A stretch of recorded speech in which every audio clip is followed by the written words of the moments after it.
I was at their home, and finally I went in the other room and sat down just to try and say hi. And the first thing she said to me was, he knew what he was doing, he knew it put us all in danger, and he did it anyway.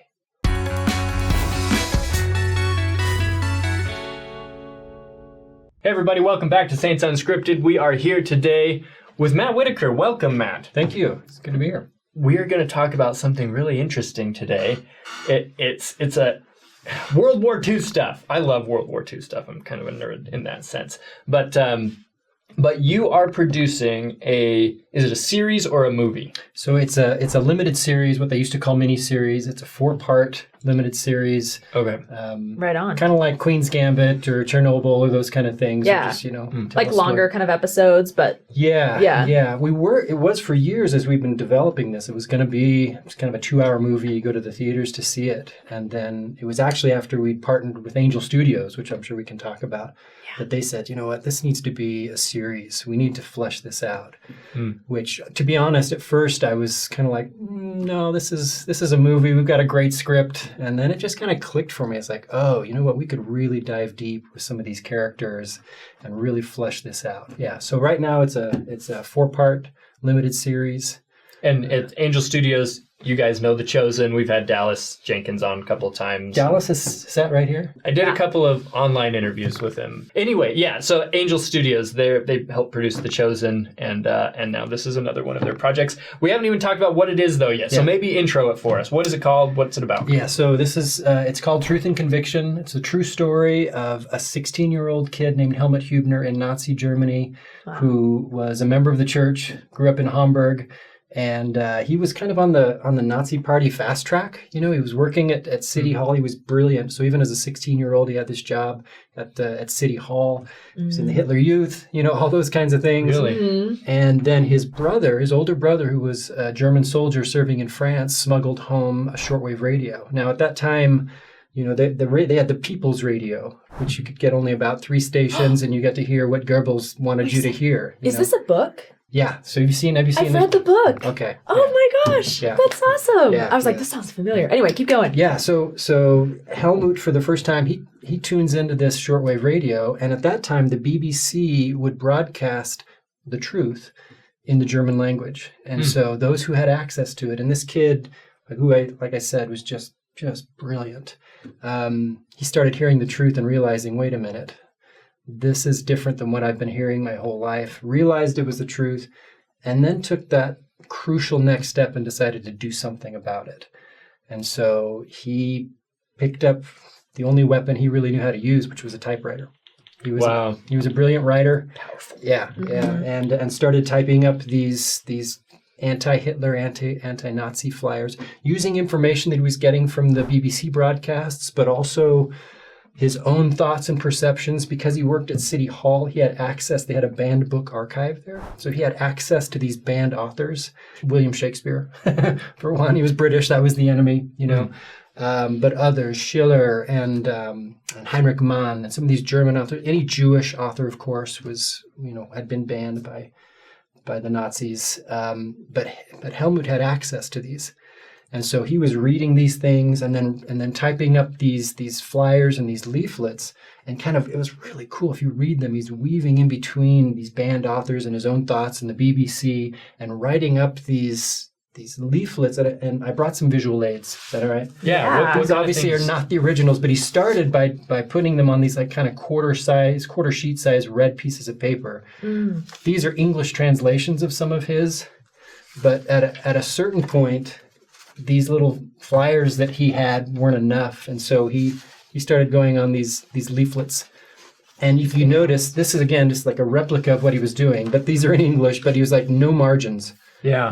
Just cramming as many words as he could on these. And then he would go out at night on the streets of Hamburg and post these, in mailboxes and phone booths, and he even had, because he worked at City Hall, he had this stamp. It was like the Nazi official stamp. He took one of those home and was stamping these like as official party documents that he'd put up. And that's great.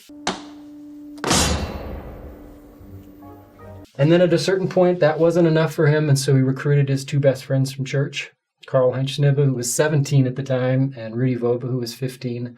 And they snuck into the church and made copies on the church's mimeograph. And were cranking out copies. Of course, nobody knew that. But and then they would go out and blanket the streets at night. Obviously, so deadly. Just listening to the listening to the shortwave radio was a capital offense. Mm-hmm. Doing this, was even more dangerous. It's like literally like he could be killed. For listening to the radio. He could be executed for listening to the radio. Just because they knew the BBC was on there, and they knew where the truth was. Even Goebbels knew where the truth was. I say Goebbels, Joseph Goebbels, who was kind of. He was the head of propaganda for Adolf Hitler, so they knew where it was. So, and of course, once these leaflets and flyers started showing up on the streets, the Gestapo, some of them were getting turned in, and the Gestapo became relentless in trying to figure out who is putting these out. They were convinced that it was a university professor that was writing these. Whoever's crafting these has to be like some communist university professor or something. And especially there was one Gestapo agent named Agent Mussner, who became obsessed with tracking down who was doing this. So these 3 Mormon boys operated for about a year, and then eventually Helmut got caught at his office at City Hall. How did they catch him? A number of things. One is they were trying to track down who... there were clues. They knew that certain places had access to or had archived the banned authors and that kind of a thing. So they knew he had to have access to this, which means so he must be... track it down that. But there's a belief that they may have been trying to track down what typewriter, because he had also borrowed the typewriter from his church. So looking at the... Yeah, he was the branch secretary, and one of his duties was to type letters to the soldiers serving in the German army from the branch. So he would do that, and then he would also type these up. And so they were trying to track that down, but he reached out to another young man trying to expand his circle who worked there at the office with him. Him reaching out to him, he tried to share a flyer with him, and there was a party overseer. They called him, I think, a patriotic party overseer who saw that happen. Ooh. And then went to him and questioned the kid that Helmut had reached out to, and that eventually led to a call to the Gestapo, and that was it. So before we find out, what happened with Helmut and his friends, what was the dynamic like at church for him? Great question. It's a really interesting dynamic because they had a branch president, Arthur Zonder was his name, who was a very faithful member of the church and a wonderful branch president. I had the privilege of meeting with 2 of his sons who had immigrated to Utah after the war. Just a really good man, also a devout Nazi. And we look back at that and just think, wait a minute, he was a branch president and a Nazi. How can that be? Yeah. I think it's important for us to remember this was Nazi Germany. There were Nazis in Nazi Germany. And even, again, it's easy to look back 80 years ago and kind of see it in black and white. Mm-hmm. But for those living there was this huge gray area in the middle. And that's where they were making their decisions. That's where they were trying to decide, So there were a lot of members of the church who supported Hitler, He didn't drink, he didn't smoke. He was encouraging people to do their genealogy for a very dark reason, but he was encouraging them to, they were trying to determine that there wasn't any Jewish ancestry. But, members saw this. Hitler instituted what they called a one-pot Sunday, where he was encouraging people once a month to abstain from food and drink for 2 meals and then donate the difference. So again, members of the church are watching this and going, well, he seems to be, now not all of them, and I would say that there were a lot that were starting to see, they would see their Jewish friends disappearing and know that something was deeply wrong. Yeah. But by that point, it was too late. And they knew that if they said something, it wasn't just their own life they were risking, but it was the lives of their children, family, spouses. And so... And I think sometimes we look back on, and we think, why didn't the church stand up against, the Nazi party and things like that? Yeah. But if the church had done that, that's immediately putting all of their members in Germany in mortal danger. That's exactly right. And in fact, the church was already kind of seen by the Nazi party as this American church. Mm-hmm. Yeah. And so they were already, they talk about... There's ties, right, to America. Yeah. the Gestapo would drop in on meetings frequently just to kind of watch and see. So actually, you know, when they would drop in on Helmut's branch, they would see a branch president who was very much a party person, and he would sometimes start the meetings with Heil Hitler, and you know. Wow. Yeah. So again, we look back and just go, whoa, I'm a little uncomfortable with that. Yeah. You see a lot of humanity in that kind of stuff. Yeah, you do. So that was kind of the dynamic of that branch. I'll just share a really interesting little, I guess, a little facet of this is that I had the opportunity to meet Helmut's half-brother, his older brother who had brought the radio home. Really? When he was an old man, of course. And he was very kind and shared and was proud to talk about his brother. His wife, who had also grown up in that same little branch in Hamburg, she wouldn't come in and talk to me. I was at their home. And finally, I went in the other room and sat down just to try and say hi. And the first thing she said to me was, he knew what he was doing. He knew it put us all in danger, and he did it anyway. And this was, at the time, he's 75 years, you know. Talking about her husband or talking about Helmut Hübner. Talking about her husband's little brother who did this and put them all in danger. So it's important, I think, to remember it. You know, I look at what Helmut and Karl and Rudy did, these teenagers, and of course it's heroic, but it's nuanced. Yeah. There are a lot of factors There's feeding a lot into it. Yeah. So. Wow. Incredible story. So Helmut gets caught. And then what happens? Is that a spoiler? Can we talk about it? Yeah, we sure can.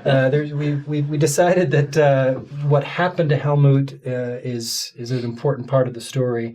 As we tell as we make this series out of it, it's less about what happened at the end as the surprise, but the journey that took him there. You know? Yeah.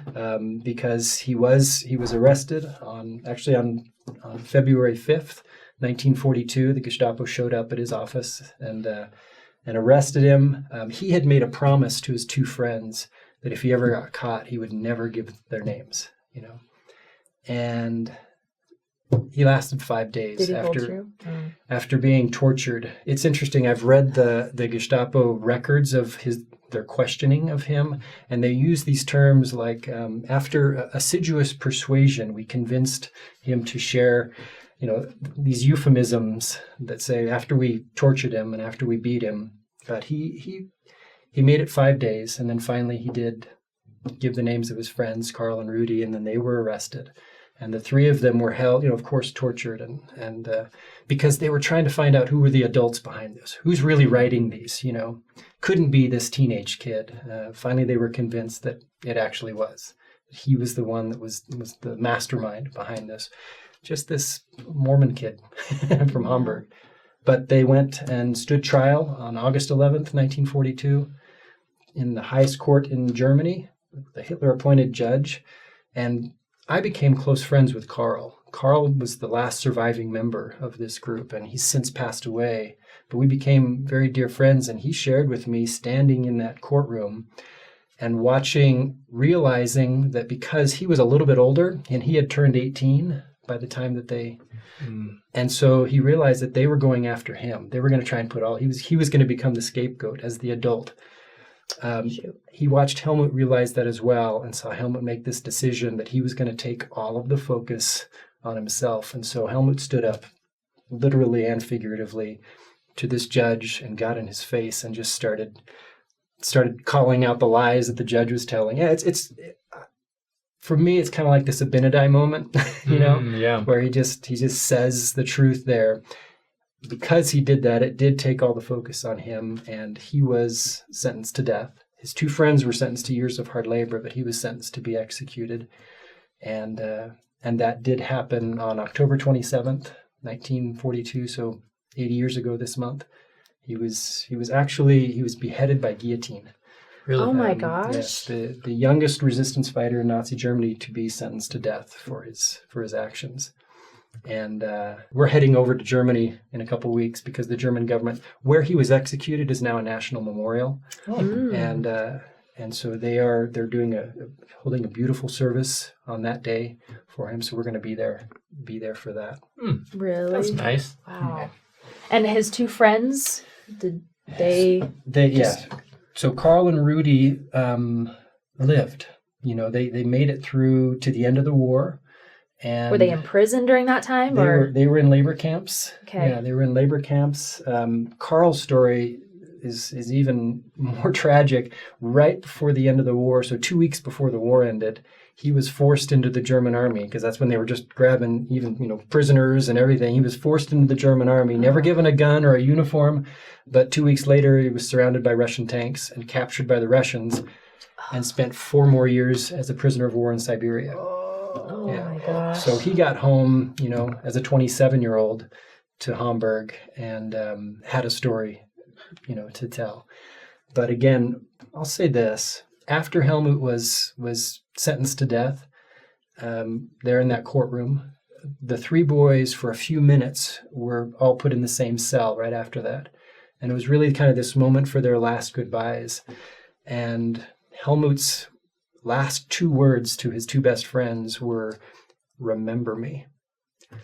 And his 2 friends took that for the rest of their lives, trying to tell his story, to help us remember. There's a lot of, I think, so obviously it's important to me to share that, to help continue that, his last words, to remember what he did, remember what they're trying to do, to share the truth, to stand up for what's right. It's interesting because, like, for us, I can't imagine what it must be like for you, having made these personal connections with people who are actually involved in this story. 'Cause to us, I think, or at least to me, it just sounds like this story from the distant past that leaves you with a good message. But to you, I think it becomes much more personal when you have these interactions with the people who were involved. Definitely. It's a gift that I was able to become friends with Carl, and to really see that. And I also see, though, they were teenagers when they did this, And yes, this is a story that took place 80 years ago, and it's a World War II story. And we Gen Xers and the Boomers are gonna naturally be drawn to it, but we really see that teenagers are also going to connect with kids their age who did something, something really brave. This is a high schooler. We don't hear those stories as often. Yeah. A high schooler standing up to Nazi Germany. Yeah. Wow. And when did you start learning about this and decide, like, hey, we're going to make a series about this? I've been at this for a long time. About 20 years ago, I found out that the last surviving member of the group, Karl-Heinz Schnippe, just lived about 45 minutes away. Oh. We wow. literally opened the phone book and found his name, called him up and said, "Hey, would you be okay if we came up and you shared your story with us?" And he said, "Yeah, sure, come on up." Very, very, just a wonderful man. The story that he shared changed my life. It really did. And I walked out of there going, okay, we have to make a movie about this. We have to tell. That's my tool. That's my instrument, is to be able. Yeah. So we made a documentary for PBS 20 years ago. But the story wouldn't let go of me. So I started writing a script to make it into a theatrical release feature film. Partnered up with a writing partner, Ethan Vincent, and then partnered up with the guys at Kaleidoscope Pictures, Russ Kendall and John Foss. Can I just make This is John Foss. He's also an actor, an incredible actor, and a good man. Sorry to ruin anybody's... He's always accompanying us here. We've wanted him on the show for a long time, and I think this is about as close as we're going to get. So one of my 2 partners, he with Russ Kendall at Kaleidoscope Pictures, we've been kind of pushing and working as hard as we can to be able to tell this story and get it out to the world.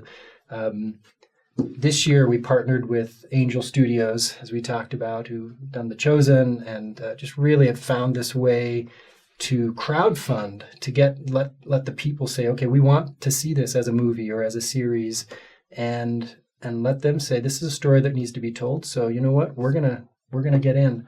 If I can say also, the cool thing about Angel Studios is they've kind of turned the traditional model of making movies and series on its head. Usually, Hollywood will spend millions to make a movie and then spend millions more trying to get an audience for it, hoping that there's an audience. The way the Angel's doing is basically the opposite.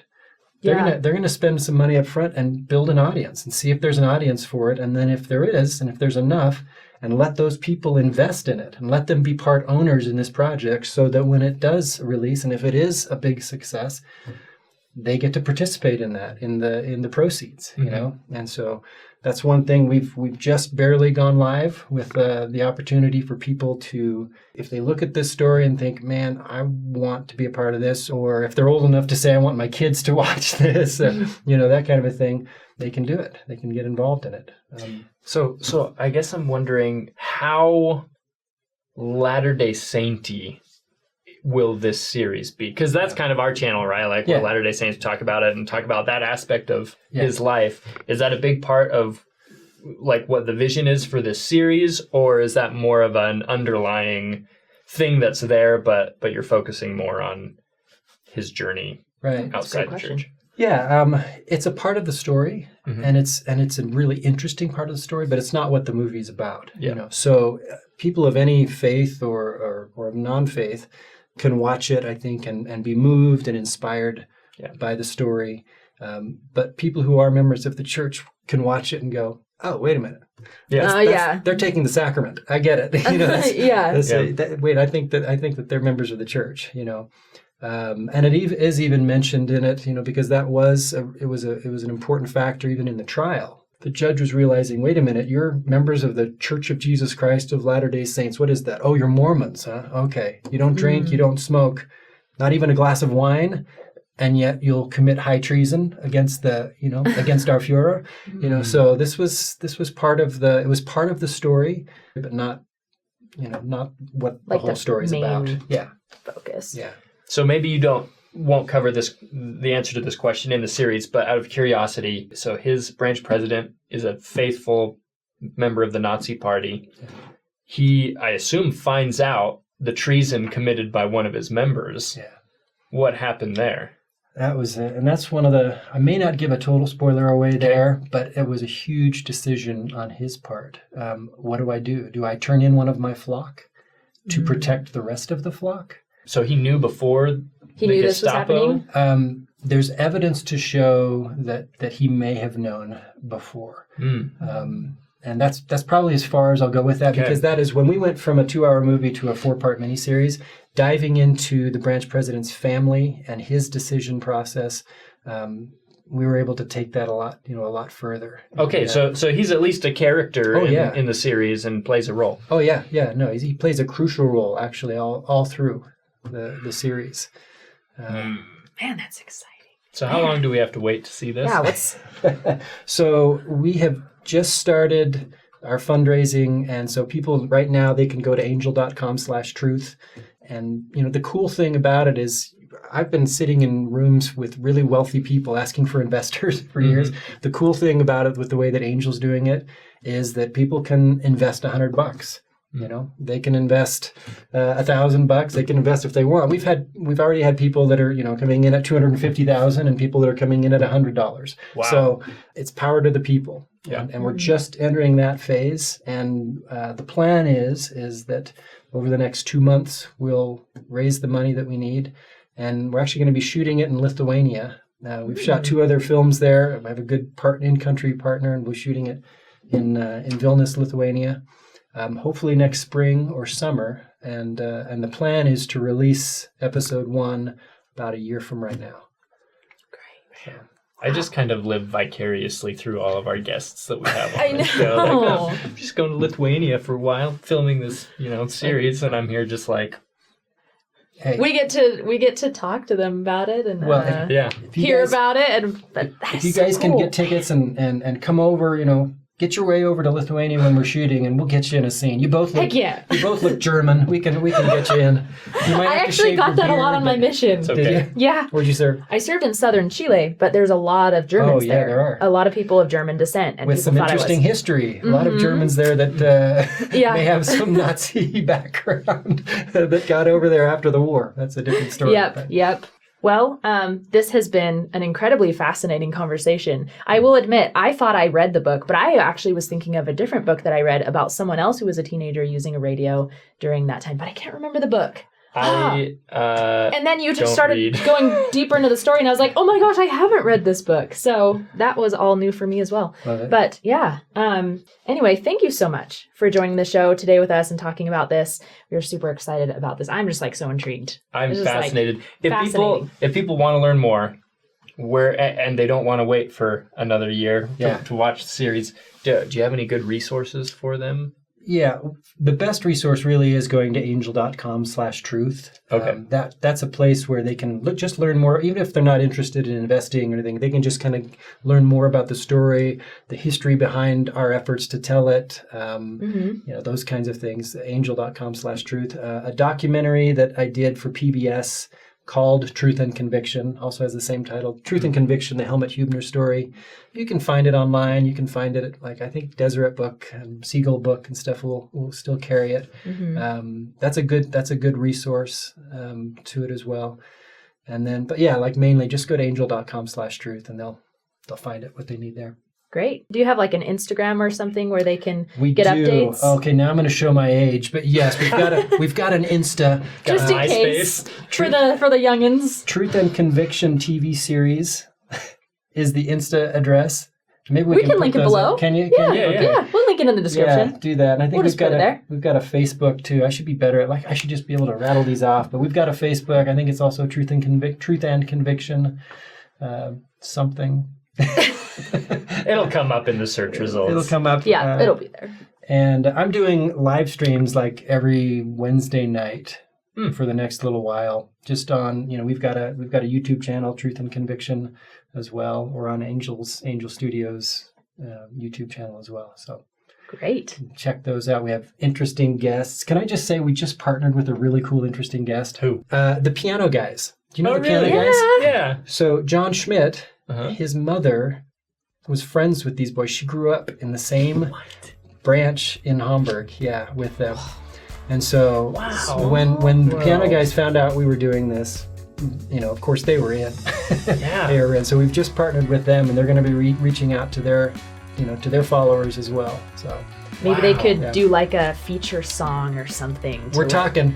Really? We're talking. Yeah, That's cool. it's pretty cool. Man. Well, and Angel Studios does, they've already worked with Piano Guys on the Chosen events and things like that. That's cool. All right, Matt, thank you for being here with us. This has just been awesome, super informative. All the best on your project. And that's the end. Bye, guys. We're tuning out. Our endings are always so great and awkward.